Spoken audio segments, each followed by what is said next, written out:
Hindi partner yon. Empleyado nyo lang yon. Ang partner, handang hindi sumahod, makita lang na lumaki yung negosyo nyo. Hanggat hindi ganyan yung tinatawag yung partner, wag yung tawagin partner. Kasi inuuto nyo lang yon. Ang motivation pa rin yan, sahod. Wag nyo sahuran. Magtatrabaho pa rin ba yan? Hindi na. Mga kasamahan ko, wag nyo sahuran. Magtatrabaho pa rin kami. Kasi tunay kaming partners. Subukan nyo. Ito tinatawag nyo kasing partner eh. Para mang-motivate. Huwag nyo i-motivate yung mga yan. May sarili motivation yan. Huwag nyo sahuran. Tutulungan pa rin ba kayo yan? Ngayon kung hindi partner yan. Empleyado nyo yan. Ang partner handang ibuwis yung buhay nila. Magtagumpay lang yung wino-workout nyo. To the extent, handang hindi makipag-date yan sa mga syota nila. Matipid lang yung pera nila kasi ibinabalik namin lahat sa negosyo. Yun ang partner. Binibigay mo yung balat mo.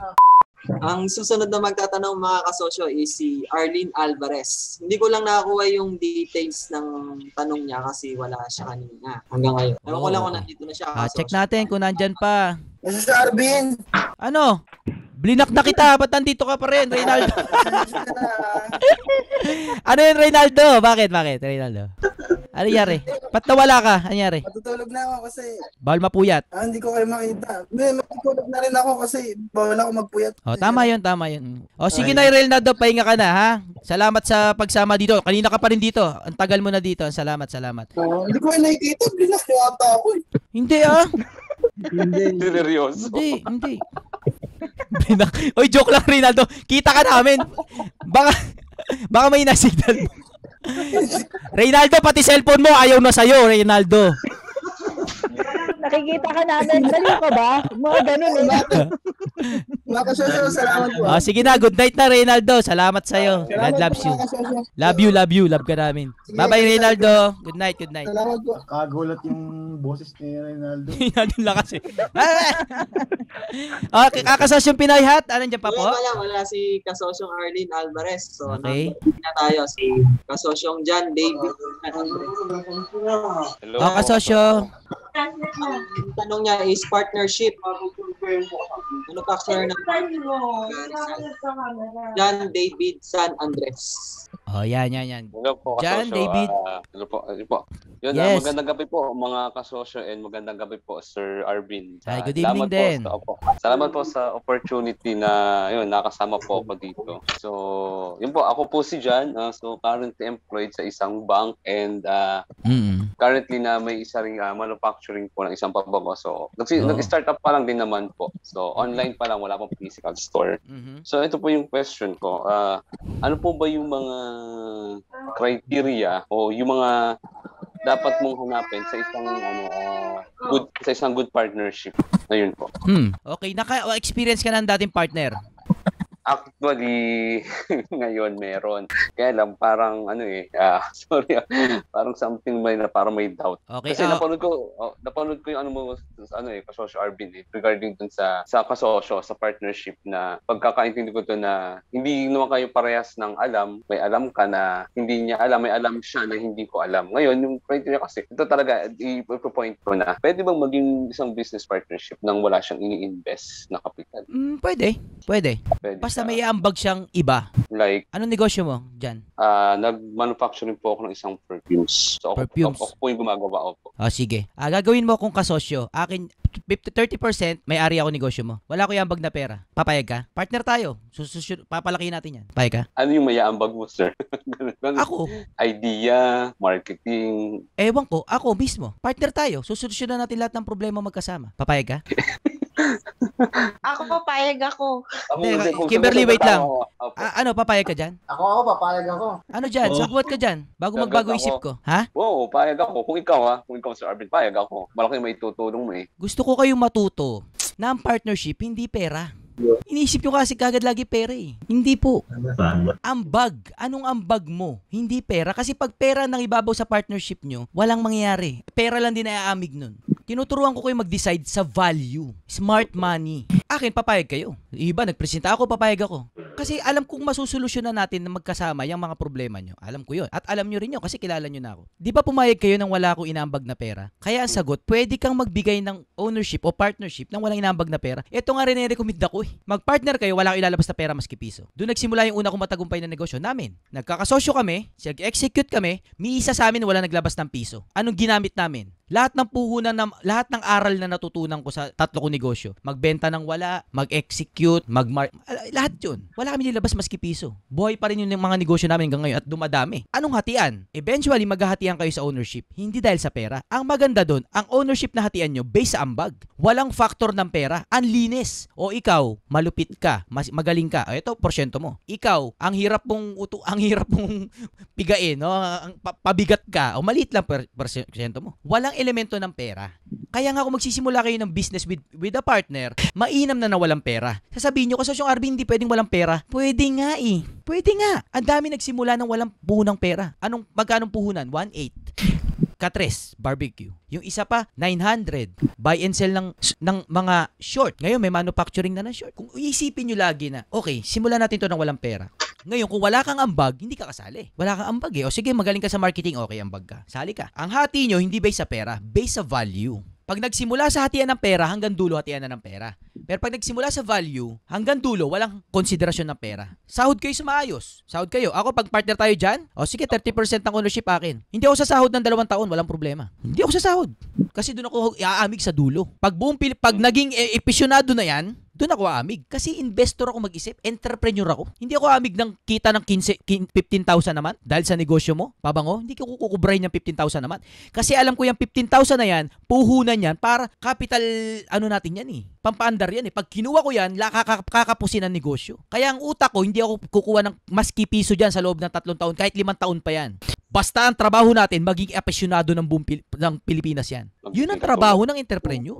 At naniniwala ka sa akin dyan. Ang problema ko, naniniwala ako sa'yo. Siyempre, hindi ko gagawin yun. Kasi una, hindi kita ganun kakilala at hindi ko alam kung kaya mo ba talaga o kaya natin. Kaya kailangan maging magkakilala kayo ng mga kasosyo nyo. Hindi dahil nag-ambag, kasali na. Hindi yung nakilala nyo sa kanto, may pera, kasali na. Hindi eh. Kasi it's a long-term relationship. Hindi nga pera eh. Tanggalin nyo nga yung equation ng pera. Sali pa rin ba siya? Ayun ang tanong eh. Bawa may kausap kang dalawa, kasosyong dyan. Kung hindi siya mag-aambag ng pera, papartnerin mo pa rin ba siya? Sagot ka dyan. Oo, hindi. Hindi.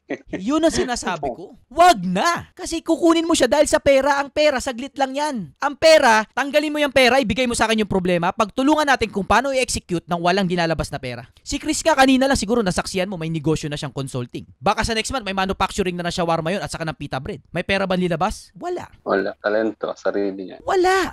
Pera, itanggalin nyo sa equation. Ang tanong, sige, magandang realization. Pag yung bang kasosyo nyo, papartnerin nyo pa rin ba? Kahit wala siyang iambag na pera. Kung ang sagot nyo hindi, wag nyo nang ituloy. Kasi hindi worth it yung relationship nyo. Hindi healthy. Magre-relationship kayo dahil sa pera. Hindi sa ambag. Hindi sa pagmamahal. Hindi sa tiwala. Sabi ko sa inyo, ang una kong matagumpay na negosyo, hindi magagaling kami.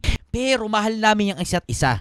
Kahit magkakaiba kami, nagkakasigawan kami, mahal pa rin namin ang isa't isa. Kahit ako hindi na umiinom, yung iba sa amin umiinom, yung iba naninigarilyo, ako hindi naninigarilyo. Differences, pero mahal namin yung isa't isa.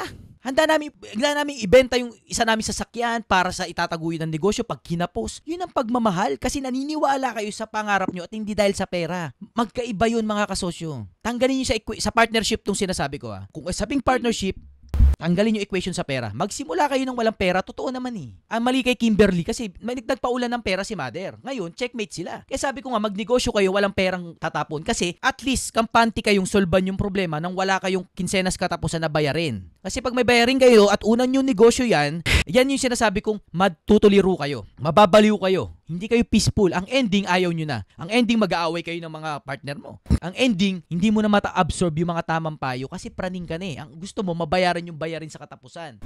Kaya kung unang negosyo, lagi ko sinasabi, simulan nyo yan ng walang pera. Kasi, hindi nyo pwede sabihin sa akin na hindi pwede. Kasi marami na nagpatotoo. At hanggang ngayon, ang una namin negosyo, hindi sinimulan ng walang pera. Hanggang ngayon, ilan na negosyo ng anak. Dahil nagsimula ito sa paniniwala namin na kaya namin. May tiwala kami sa bawat isa. Hindi hatian ng inspirasyon, hatian ng equity. Tamo, 30% lang hinihingi ko sa'yo. Hindi ako garapal sa equity. Kasi sureball naman ako kung malupit naman ako sa business natin, magiging 60% din naman ako dyan eh. Kasi may tiwala ako sa sarili ko. Kay Kimberly, may problema si Kimberly. Kimberly, pasok mo ako dyan sa negosyo mo, bigyan mo ako 30%. Papayag si Kimberly kunwari. Pag naayos yan, Kimberly, 30% pa rin ako. Kimberly, franchise na natin to. Gawin natin sa buong Pilipinas. Pero sabi ni Kimberly, sige. Kaso Kimberly, bigyan mo pa ako equity kasi syempre malami ng trabaho tapos hindi ako sumasahod, Kimberly. Papayag si Kimberly, ba't siya papayag? Kasi may value akong binibigay, hindi pera. Nagtatrabaho ako nang walang bayad. Dahil gusto kong ipusta yung pinaniniwalaan ko na kahit wala akong sinasahod, basta makita kong maging matagumpay yan, yun ang reward ko sa dulo. Yun ang tunay na partner. Hindi yung kakaumpisa nyo pa lang, babali na kagad after 1 week. Partner yun hindi empleyado Walang kwenta yun. Pera empleyado employment ang hanap ng loko-loko na yun, hindi negosyo. Paano Di ba, ba- sir, kung ano? Yes, Jan. Kasi ako sa sarili ko, parang nakikita ko kasi parang sa akin lang lahat ako yung nagwo-work. Siya, nagbibigay lang siya ng idea, o sige, ganito gawin mo. Although, nung sa akin kasi nagsimula to kumbaga ako yung nag-found Ako yung nag-found. Nung nagka-interest lang na, so sige, tutulungan kita, suportahan. Teka Jan, na-mute ka dyan Wait, ano ko lang si Jan. Na-mute ka dyan, patanggal yung unmute. Yeah. May nadagdista na ako. Tungkol sa tanong niya. Okay na po. Kasosyong Z, tapusin ko lang si Jan, tapos pakinggan po namin kayo, Kasosyong Z. Sige, Kasosyong Jan, tuloy po, please. So yun nga, sabi ko na kumbaga ako yung nag-found nito. Kumbaga rito kasi actually talaga nag-start ako from scratch. Nag-start ako sa 3,000 lang hanggang sa lumaki. Ganito ganyan na may nakuha na ako mga endorser actually. Pero malilit pa lang na mga social media influencer pa lang naman. Tapos yun nga, hanggang sa may nakilala ako na yun na pwede maging partner, business partner, na nagka-interest din naman siya. Sabi niya, sige, palakihin natin. So nagbigay naman siya ng mga idea which is nakatulong din naman na lumaki. Kanto, nagkaroon kami ng mga resellers nationwide. Kaya lang, in terms of marketing kasi hinati ko yung parang position namin. Sige, ako sa operation, ako ang gagawa. Sa akin finances, ako magtatrabaho. Ikaw bahala kay marketing. Pero ang nangyayari sa marketing, ako pa din. Ako pa din yung nag-post, ganito, ganyan. Siya, nagsasabi lang, ganito gawin mo. Pero ako pa rin yung gumagawa. Parang ang nangyayari, mando lang.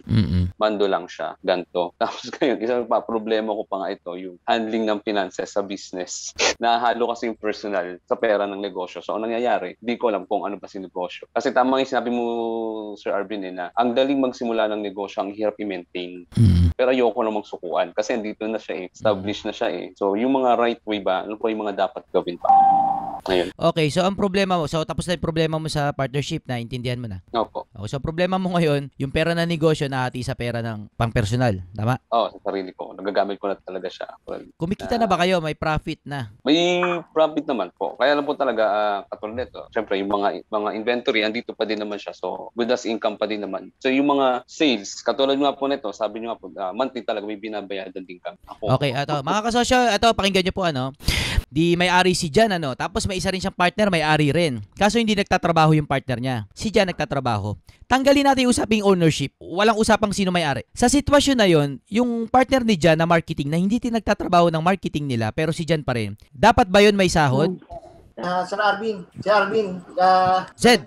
Yun sana yung pa-follow up ko na tanong kasi related nga sa kanya. Kasi yung follow up ko kasi halimbawa, ang kailangan kong partner is kailangan sa sales. Tapos yung sa sales, willing ako magpasa kung may mabenta siya, meron siyang kita.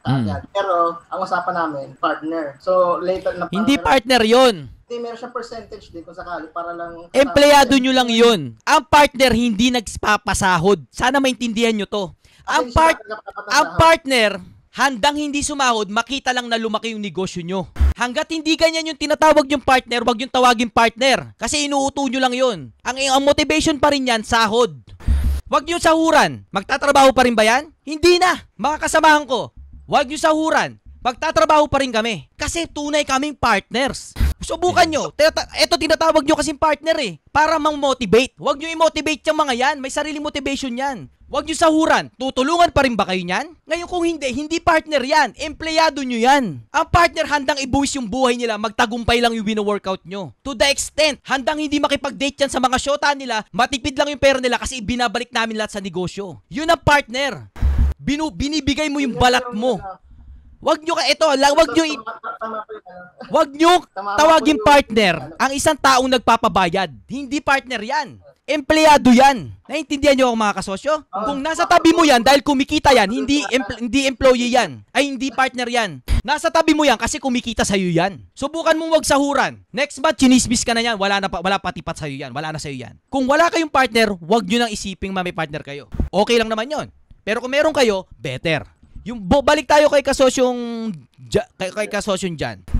Si kasosyong Jan, ang tanong, Lininaw ko lang yung partner sa employee, ano? Kasi huwag kayong papaloko sa salitang partner. Eto, mali ang negosyante. Kasi tinatawag yung partner, kasi gusto nyo may partner. Huwag po. Hindi partner yan. Kala niya lang partner siya. Kailan malalaman kung partner? Kung wala na sahod, nandiyan pa rin sa'yo. Hindi isang buwan, ha? Kung 2 taon nang walang sahod, nasa sayo pa din, tinutulungan ka pa rin, yan ang partner. Pero kung hindi ganon, alam nyo nang wala kayong partner. Empleyado nakuha nyo. May share ako dyan, Kasosyong Arvin. Kasosyong Red. Pero balikan ko si Kasosyong Zed, di ako galit sa'yo, ha. Pinagdiinan ko lang yung partner sa sa employee. Yung gusto kong isagot. Kasi Kasosyong Zed, wait lang. Putol-putol po kayo, Kasosyong Zed. Medyo masakit sa sa ulo eh. Hindi rin po namin kayo maintindihan. Hindi ma-get sa maayos. Sensya po. Okay. Sige, basta tayo kay Kasosyong Zed na ano na natin. Si Kasosyong Jan, balikan natin na about dun sa marketing na hindi nagtatrabaho. Kasosyong Red, pakinggan ka namin, please. Regarding dyan sa partnership, Kasosyong Arvin, share ko lang. Kasi currently, connected ako. Di ba nabanggit ko sa inyo last time, nung last Zoom natin, na-involve ako sa isang company na wala akong inilabas na puhunan, pero meron akong skill na na-share. Lahat kami, nung sinimula namin itong company na to, lahat kami walang puhunan. And tinayo namin siya sa gitna ng pandemic. Ano lang yung meron kami? Tiwala namin sa isa't isa. Bakit? Kasi nagsimula kami, 2 years na kami magkakakilala. And lahat kami, nung nagkatagpo-tagpo, is lahat kami tinamaan ng pandemic. Ibig sabihin, mga negosyong nagsara. As in talagang zero. Zero talaga. Wala kaming nilabas na puhunan. Ano lang meron kami? Tiwala namin sa isa't isa. So, yun, naging VP for marketing ako. The rest, yung 5, yung 4, is naging chairman, naging presidente. Wala kaming pinag-usapan tungkol sa shares. Ano lang yung meron kami? Pinagtiwalaan namin na, sige, sa'yo yung marketing. Trabahuhin mo yan. Sa'yo yung sales, trabahuhin mo yan. Ako presidente, ito trabahuhin ko. Ako chairman, ito trabahuhin ko. Ikaw finance, ikaw trabahuhin mo. IT, ikaw trabahuhin mo. Legal, ito sa'yo. So, meron na kaming designation ng kumbaga yung tatrabahuhin namin. And then tiwala ang bawat isa na ito magiging kumbaga, ito yung binigay ko sa yung trabaho, ito yung kinuha mong trabaho, ito yung fit sa kaya mong gawin. Wala kaming pinag-usapang pera. Okay, ang pinag-usapan namin is tiwala. And regarding dyan sa sahod, okay, so wala po kaming sahod as part ng BOD ng kumpanya. Ano meron kami? Nag-allowance kami para sa operations namin. Okay, which is kasama naman sa budget and computation. Bakit? Kasi nakatingin kami doon sa dulo. Okay, what if 3 years, gaya ng sinasabi ni Kasosyong Arvin, totoo yun. Yung pera po namin, wala sa kamay namin. Technically, yung 1 taon po namin na operation, pwede na sana kami mag-profit share eh.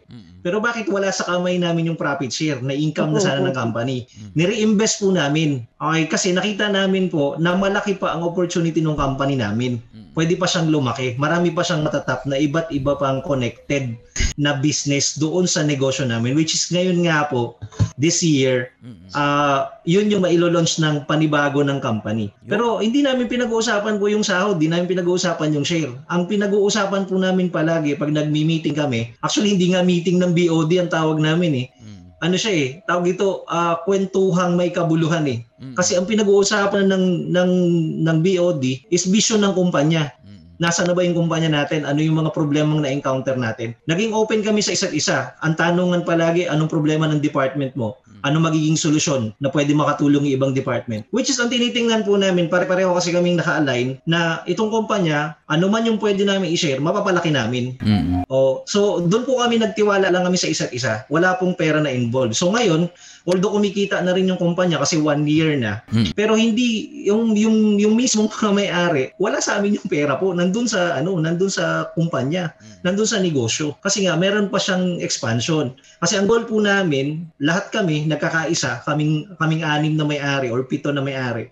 Nagkakaisa kami na ang kumpanyang ito is magiging multi-billion company in 5 to 10 years time. Doon po kami nakatingin. Hindi yung kung ano lang yung meron kami ngayon. So, ganun po siya ka-visionary. So, ang ginagawa po namin ngayon, syempre, first year namin, maraming problema na umahon, lalo na yan, pandemic, napakahirap makapenetrate sa market. Pero ang tinitingnan po palagi namin, anong magagawa namin out of the current situation. Hindi ang tanong namin, magkano kikitain namin. Kasi wala yun eh. Kumbaga nagsimula kami walang pera, hindi kami nakatingin sa income. Ang tinitingnan po namin is what is the value of our company after 5 to 10 years. Bakit? Kasi yun po yung tinatawag naming delayed gratification. Tama. Lahat kami, pare-pareho kami ng puso at isip na hindi man tayo kumita ngayon, magsakripisyo man tayo ngayon, after 5 years to 10 years, enjoy natin yung pinaghirapan natin ngayon. Doon po kami nakatingin. So kung kayo po nahirapan ng kapartner, yun din po kung ano yung nararamdaman nyo sa loob nyo na ito yung gusto kong mangyari, kailangan yung partner po na kukunin ninyo, naka-align din doon. And hindi po kami basta naisipan lang na magbuo ng negosyo ha. We build the relationship for almost 2 years na magkakakilala kami. Hindi po kami yung basta na nagkasama-sama lang, isang meeting, buo tayo ng kumpanya kasi may opportunity. Hindi po ganun. Nagsimula po kami as in talagang, sir, may idea ako, hingi ako sa inyo advice. Maganda yung idea mo. Tara, execute natin. Ito, ano yung mga kailangan? Ganun kami. Ang laging tanong po nila, saang parte kami makakatulong? So kung kayo po, on my perspective, on my end, piece of advice, kung hahanap ka ng partner, kasi maganda may partner ka talaga sa negosyo. Kung hahanap ka po ng partner sa negosyo, dapat katulad mo rin siya na anong konsepto, yung nag-iisip kung paano po lalaki yung kumpanya. Hindi po yung yung gain lang ngayon. Dapat yung gain in the future. Yung tipo bang pag 5 to 10 years at malaki na yung kumpanya natin, nasaan kaya tayo ngayon? Kasi pag nagkukwentuhan po kami, share ko lang po pag nagkukwentuhan po kami dito sa company, napagkukwentuhan namin, siguro yung mga conference namin, halimbawa, sure, gaano kasarap yung nagko-conference tayo sa ibang bansa na. Bakit? Yun na kasi yung fruit of our labor inaabot kami ng ngayon po ngayong pandemic, inaabot kami ng magdamag online meeting. Pero may progress yung company, nakikita na namin siya in the long run. So pero wala kaming earnings. Ang expenses po namin, let's say ito, pambayad ng internet, doon lahat napupunta, operational expenses. Pero yung sabihin mong magbubulsa na kami ng kita ng company, wala po yun. Sobrang binabalik namin lahat yun sa company. Kasi ang goal nga namin, 5 to 10 years from now, maging isang multi-billionaire company yung hawak namin. Which is, nakita na po namin na may trend talaga, na possible talaga siya mangyari. Yun. So yun po yung tinitingnan namin. Hanap kayo ng katulad po ninyo. Katulad ng wavelength ng utak ninyo sa pagpapalaki ng company, katulad ng puso nyo sa pagmamalasakit sa company. And kayang gawin ng kahit na mapaunlad o mapalaki lang yung company. Yun po yung piece of advice. Salamat sa iyo, Kasosyong Red. Yan, pinatotoo na ni Kasosyong Red. Nagsimula ng walang puhunan, walang ambag na pera, mas okay. Kasosyong dyan, ano pang masasabi mo? Sagutin ko na din yung kanina. Thank you to Kasosyong Red. Sobrang fruitful nun. Kasi yung tungkol dun sa kasamaan mo na hindi nagtatrabaho, pag hindi nagtatrabaho, wala sahod. Tapos ikaw dyan, yung sahod mo, yun lang yun. Hindi mo pwedeng galawin yung extra pera ng company. Yes, Jan. Siguro nasa akin siguro talaga sir lahat ng problema. Ako lang talaga siguro yung nag-iisip dun sa kasama ko. Kasi nga, hindi kayo team. Kala nyo may teammate kayo, pero ang totoo, mag-isa lang kayo. In the first place, Jan, bukang bibig mo, ikaw tatrabaho lahat. Ikaw may ganito, ikaw nag-execute, ikaw lahat. Ang pakiramdam mo dyan, ikaw lahat. Jan, kalimutan mo na yung prinsipyo na yun. Hindi ikaw dyan. Kayo. Ako ba narinig yung sinabi ko sa sarili ko? Yung car ko kasi negosyo ko.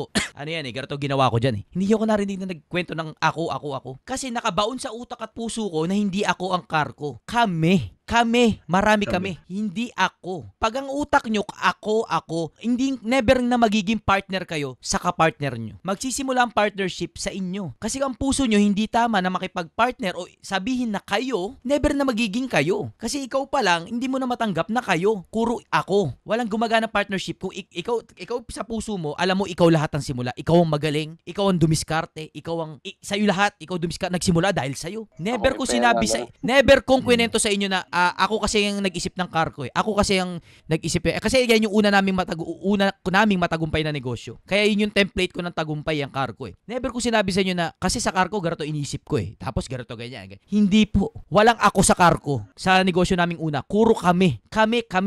Willing ako sabihin na sila magaling. Sinasabi ko yun Actually totoo, sila ang magaling, yung mga kasamahan ko, hindi ako. Hanggat hindi mo kayang sabihin yun, hindi ka magiging team player. Kasi ikaw ang may selfishness sa puso mo na dapat ikaw malupit, dapat ikaw. Pag ganun ang takbo ng puso mo, hindi ka ready makipag-partner. Hindi lang ikaw to dyan hindi ako nakipag-usap sa'yo dyan. Sa lahat to. Pag hindi mo masabi sa sarili mo na, sa ibang tao na, hindi ako gumawa niyan. Actually, magaling yung mga kasamahan ko. Ako, lang. Pag hindi mo kayang sabihin yun, hindi ka team player. Selfish ka. Hindi ka dapat may partner. Dapat solo ka lang. Kasi kaya mo naman pala Kaya kala nung partner mo, hindi rin kayo team. Kasi yung totoo, ikaw din mismo, hindi ka team player. Eto test yourself. Nagiging masaya ka ba pag pinupuri ka na, ang galing mo naman, ginawa mo yung business na yan, yan. Ang galing mo naman. Sino nagsimula ng idea na yan? Ikaw, ang galing mo naman. Kung proud ka sa mga naririnig mong yon, hindi ka po team player. May ka-selfish yan sa puso mo. Kasi kung tunay kang team player, hindi ka mapapanatag na hindi sabihin na, ay hindi ako kung ano yan. Yung mga kasamahan ko, actually, ano lang ako dyan, isabit ang magaling dyan. Ito, yang partner ko na yan ang magaling sa amin. Kasi ito yan Saka ito, yan ang dumiskarte sa ganyan. Hanggat hindi mo kayang ituro sa partner mo yung galing, hindi ka tunay na partner sa kanila. Yun ang basihan ko. Test yourself. Kung proud ka na marinig na, ang galing mo naman. Ikaw gumawa niya. Lupit mo. Very good. Good job. Galing mo. Sayang-saya ka na ikaw. Mali po ang puso nyo bilang partner. Proud po kayong mag-isa. Hindi po dapat kayo proud mag-isa. Dapat proud kayo na team kayo. From the very beginning, lagi kong sinasabi, marami kami. At unti-unti nyo sila nakilala, di ba? Napakilala ko sa inyo. Kilala nyo sila lahat ng partner ko. Lahat sila. Pinakilala ko sila kung saan sila magaling. Lahat ng ambag nila. Shinare ko yan. Hindi ako takot. Hindi ako takot na masabi na, kaya nagtagumpay ang business ni Arvin kasi may mga kasamang magagaling dyan ano naman, totoo naman Hindi naman ako magaling Yung mga kasamahan ko magaling. Magaling kami nung nagsama-sama na kami. Yun ang tunay na partnership. Add ko dyan Kasosyong Arvin. Yes, Kasosyong Red. Yung nangyari sa kanya, to be honest, itong company kasi na to na pinut up namin, this is one of my idea. Pero kung credit, ako sana yung dapat kumuha. Pero hindi siya ganun Bakit? Kasi aminin mo, admit it, ikaw yung nag-start ng idea. Pero sinong nagpaganda ng idea? It's not just you. 'Di ba? So may naisip ka, 'di ba? Gumanda yung idea, hindi lang ikaw yung nagpaganda ng idea. Bakit? Kasi marami kang kasama. Kasi nagsimula kami, ano lang talaga parang, alam mo yun, start lang ng magbuo ng sariling grupo, then naging company na siya. Kasi possible siya maging kumpanya. So, although ikaw yung nag-start ng idea, pero sabi nga yung idea mo kasi is just a trigger para para lalong gumanda or magkaroon ng idea din yung iba para mas makapag-suggest sila ng mas maganda pa. So, nandun yung guilt at nararamdaman mong dapat ikaw ang i-credit, pero hindi ka one man Hindi ka one man player Kung gusto mo talaga magkaroon ng magandang business sa hinaharap, hindi lang ikaw mag-isa ang magtatrabaho. So laging meron niyang kasama. Alam naman natin yan, biblical naman yan, 2 heads are better than one, sabi nga sa mga kasabihan. Pero hindi lang ikaw, much better na alam mo yon, may makuha kang ideya, may makuha kang tulong galing sa iba na mas mapapakinabangan mo para lalong gumanda yung gusto mo mangyari. Kasi everything has a reason. Yun yung lagi naming yun yung lagi naming napag-uusapan ng mga kasama ko dito sa negosyo. Ikaw, naging part ka ng grupo na to because God chooses you to be part of this group. Pwede namang hindi ikaw 'di ba? Pwede namang hindi yan ang makapartner mo. Pwede namang ibang tao yung makapartner mo.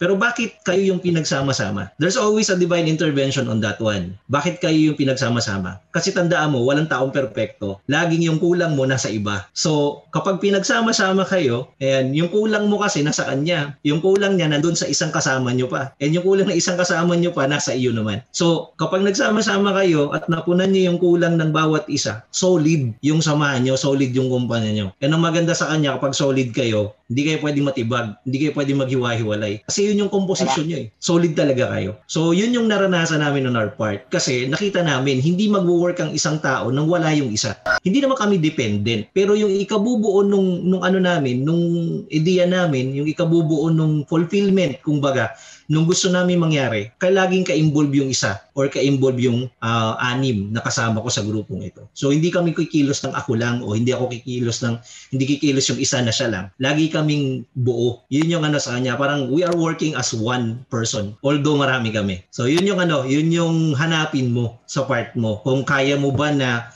mag-work mag-isa or kaya mo na na kailangan mo talaga na may kasama para ma-execute yung mga magaganda mong idea. It's up to you pa rin naman Basta salamat doon Kasosyong Red doon sa sharing mo na yun. Totoo talaga na ganon. Blessing kasi na magkaroon ng partner. Isa blessing, no? Isa blessing. Ang tanong, si Chelsea, kanina nagtanong, si Cristel Chelsea, no? Paano pag walang business partner? Sinasabi ko lagi, dapat may business partner kayo. Pero kung wala, ang prinsipyo natin, start on what you have. Kung wala kang business partner, mahahanap ka din ng future business partner mo. Huwag mong madaliin kasi hilaw pag hilaw ang business partner mo, mali kayo ng konsepto ng tunay na pagninegosyo, hindi rin kayo magwawagi no? Kapag hindi naiintindihan kasi ng business partner mo yung salitang reinvest, na doon kayo sa dulo nakatingin, kung nakatingin lang sila sa kada katapusan ng buwan na kailangan nila may pera, employment po ang hinahanap nun, hindi po negosyo. Ang tunay na entrepreneur, binubuhis ang buhay para makita na magtagumpay yung negosyo. Mga kasosyo, hindi kayo magnenegosyo para talaga magkapera. Magnenegosyo kayo kasi kailangan mabuo ng negosyo sa ikakabuti ng maraming tao. Mabago lang yan sa konsepto sa utak nyo, hindi na kayo malulungkot kahit anong problema dumating sa inyo. Kahit wala kayong kitain. Kasi ang pinaglalaban nyo, isang bagay na kailangan mabuo. Dahil pag hindi ito nabuo, maraming mahihirapan, ganun. Isa mission, para may mission kayo na kailangan mabuo to kasi pag hindi ito nabuo, maraming taong kawawa. Hindi man laging tungkol sa gera, hindi man laging tungkol sa medisina, yung mga life-threatening. Pero meron kayong pinangahawakan na mission na hindi mapantayan ng pera. Ang kailangan lang nakatagumpayan na makita nyo na mabuo yun in a bigger scale na after 10 years na hindi kayo sumahod, nakita nyo na buo, wow, what a life, parang ganun. What a life. Yung masasabi nyo sa buhay nyo na, what a life, nasama-sama yung trinabaho yun. Kaya pag ang kasosyo nyo, nakatingin sa kinsenas katapusan, sa return of investment, hindi po kasosyo nakuha nyo, empleyado po. Huwag nyo hatian. Kasi, huwag nyo hatian ng profit. Kasi ang profit, hinahati yan sa mga nagri-risk. Sa handang hindi kumurot, para lang magtagumpay pa yung negosyo. Kasosyo dyan, anong masasabi mo? Hindi ko yung sinesermo ng kasosyo dyan Isa general topic hindi ikaw. Kasosyo dyan, ano masabi mo po? Actually, lahat ng sinabi nyo, tagus talaga siya. Okay. Actually, yung problem na yun, napag-usapan din naman namin yung business partner ko. So, open naman. So, yung mga sinabi nyo, o lahat ng sinabi nyo, sinabi din niya sa akin. Sabi niya huwag mong tignan yung pera. Tignan mo yung proseso. Yung sabi niya sa akin. Sabi niya, hindi ko makita kung bakit kailangan ko mag-invest. Asa yung idea na in-invest ko? Bakit ba kung hindi ko ba sinabi siya, mag-execute ka ba na gawin mo to, gawin mo yan? Nung nakilala naman kita, wala ka namang mga resellers. Sinabi ko sa iyo, sige, ikalat natin yung resellers natin kasi yung mga resellers natin, yan ang magdadala sa atin ng benta. Kasi nung nasa akin pa yan, ang sa akin lang kasi, bahala na, makabenta lang Bilang yung prinsipyo ko, basta makabenta lang, benta ko to, pera ko to, ganito, ganyan. Ganun lang, umiikot lang sa ganito. Nung dumating siya, yun nga, sabi nga ni Sir Red na kung kailangan laging may partner ka na, sabi nga niya, hindi lang naman sa yung idea yan di ba? Bakit ba nung nasa iyo pa yan, gumanda ba yung idea mo? Yun, nakuha ko yung punto niya na, oo nga napag-isip-isip ko nang dumating siya, dadagdagan yung idea, hindi man ako nahirapan. Hindi na ako nahirapan kasi tumutulong siya sa idea lang. Pero yung sa working, yun nga, iniisip ko na parang ako. Pero nakuha ko na yung punto nakuha ko yung pinopoint. Okay, mga kasosyo, nagiging kasosyo dyan Nung nakaraang gabi, late na rin ako natulog, mga mag-uumaga na, may workout. May topic ka kung pinost, pero binura ko ulit kasi hindi ko na-explain na maayos Tungkol to sa idea.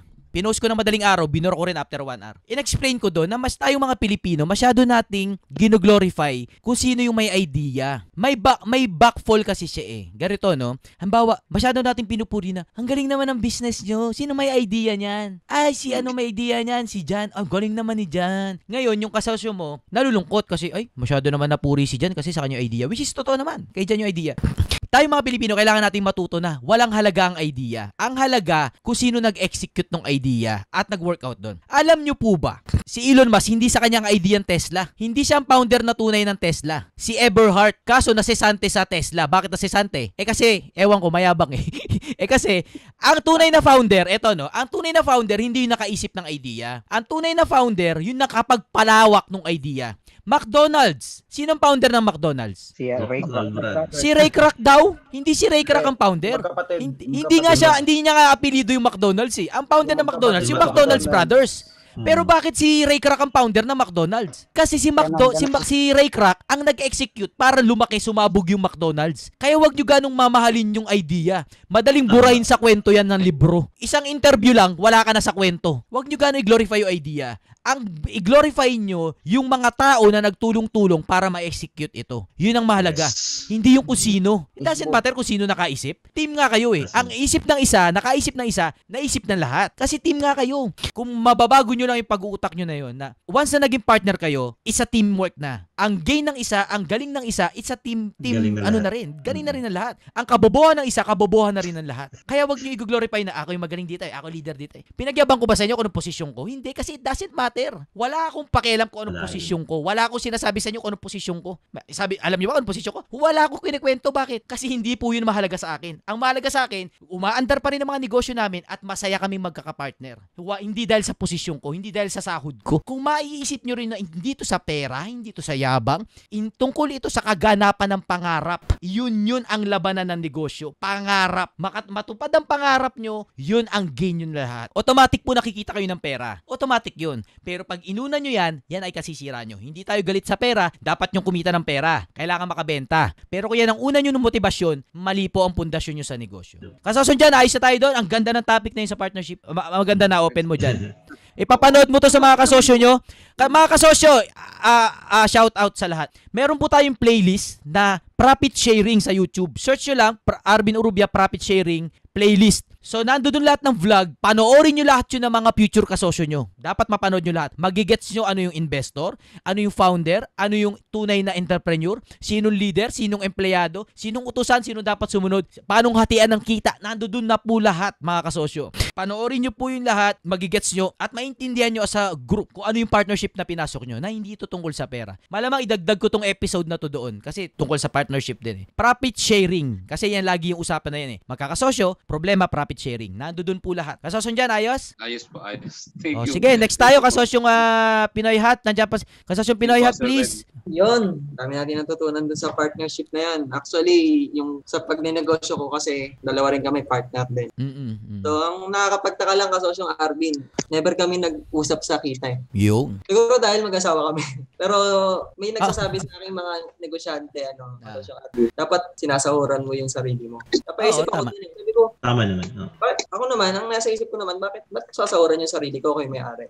Parang sa akin, ito yung buhay ko eh, itong negosyo na. So, sa awa naman ng Diyos eh, kahit anong, yung partner ko kasi, hindi kami magbibitaw dun sa negosyo na yun. Yun yung pinaka-importante. Yun yung natutunan ko sa mahabang bata. Nahanda namin ibuwis yung buong panahon namin para lang. Yes. Tama yun. Punto ulit natin yun. Pahaba, tuloy ko pa ba? Sige, ganito, no? Nagsasabi lagi, dapat bang sahuran yung founder, yung entrepreneur, kung yun naman yung negosyo. May dalawa kasing stage, no? Sa simula to. Lahat ng pera, hindi dapat paghatiin. Ang negosyo sa ikaw, pamilya mo, lalo na family business, hindi dapat separate ang pera. Isa lang ang pera. Pero ang katotohanan, hindi sa inyo. Lahat ng pera sa negosyo. Kala nung iba, okay, join yung pera, kaya lahat na sobrang pera, amig nyo, bili kayong TV, bili kayong bagong electric pan, bagong washing machine. Mali. Lahat ng pera sama-sama. Pero lahat ng pera para sa negosyo. Kasi pag namatay yung negosyo, wala na kayong kikitain lalo. Pero pag may pera na, dapat yun nasahuran yung sarili nyo nang hiwalay sa negosyo. Kasi may pera na eh. Hindi nyo na pwedeng amigin lahat dahil kumikita na. Hindi. May sahod pa rin kayo. Maring mas mataas sa average na sahod. Malaki talaga, malaki. Pero yun lang. Fix lang ang cost nyo sa sahod. Yun lang. Ikaw din, saka si partner si Mrs. Pero lahat pa rin ng pera sa negosyo. Ulit lahat ng pera, wag nyong paghiwalayin sa simula. Lahat sama-sama. Pero para sa negosyo lahat. Kukurot lang kayo ng pangkain. Kukurot lang kayo ng pagkarato. Hindi pag nakakita ng sobra. Uy, pera natin yan. Hindi nyo pera yan. Pera na negosyo yan. Bakit? Kung tunay kayo entrepreneur, nakatingin kayo sa dulo. Ano yung dulo? Lalaki yan ng malaki. Pero hindi yan lalaki kung kukuhanan mo ng dugo ngayon. Cash is a blood, sabi sa negosyo. Yan ang dugo ng negosyo. Pag nawala ng cash, walang dugo. Parang ikaw, pag nawala ka ng dugo, wala nang iikot. Ang dugo, umiikot. Kada kuha mo ng pera sa negosyo, kumukuha ka ng dugo. Ganun. So pag nabawasan ka ng dugo, tatamblay yung negosyo, magtatrabaho na naman ng malupit yan o mag-exercise, kakain ng masarap, para magkadugo na naman, para ganahan na naman. Huwag nyo kunin yung dugo ng negosyo. Kasi kailangan nyo palakasin yung negosyo. Kasi pag lumaki yan, doon kayo aamig na malaki. Doon kayo tumingin sa dulo. Hindi nga pera. Pero automatic yun, sa dulo, pag nagampanan nyo yung mission ng negosyo nyo, sasabog yan at mabibiyayaan kayo ng malaking pera. Talaga malaki. Pero hindi sa simula, yung hindi yung partner na kinsenas katapusan. Magkanong hatian natin. Ito yung bad trip sa mga nagpautang eh. Nagpautang ng 75,000, kinsenas katapusan, tanong, magkano hatian natin? Gano'ng hatian natin? Loko-loko. Hindi lalaki to negosyo natin to kung kinsenas katapusan. Amig ka ng hati mo. Mali eh. Tuyot na negosyo eh. Nag-ambag na 75,000, 50% sa kanya. Kala niya tuwing end of the month, yung kita, 50% sa kanya. Yun ang logic ng mga Pilipino. Kasi hindi natin alam yung tunay na investment. Ang tunay na investment, hindi yan kinukuha. Kasi sa dulo ka kukuha. Kasi pag kinuha mo yan, hindi lalong lalaki yung investment nyo. Malinaw mga kasosyo. Sige, next topic tayo. Kasosyo, next babae. Next babae. Next magtatanong, babae. May babae kasi. Ano ba yan? Hallucinate ako. Babae na nakikita. Ano next natin? Ay tayo dyan. Alvin. Ano pa next? Ano next? Okay. Gising ka na. Lumalabas na. Malabas na yung katotohanan. Babae na hinahanap. Sige, ano next natin dyan mga kasojo? Ayan. Sino next?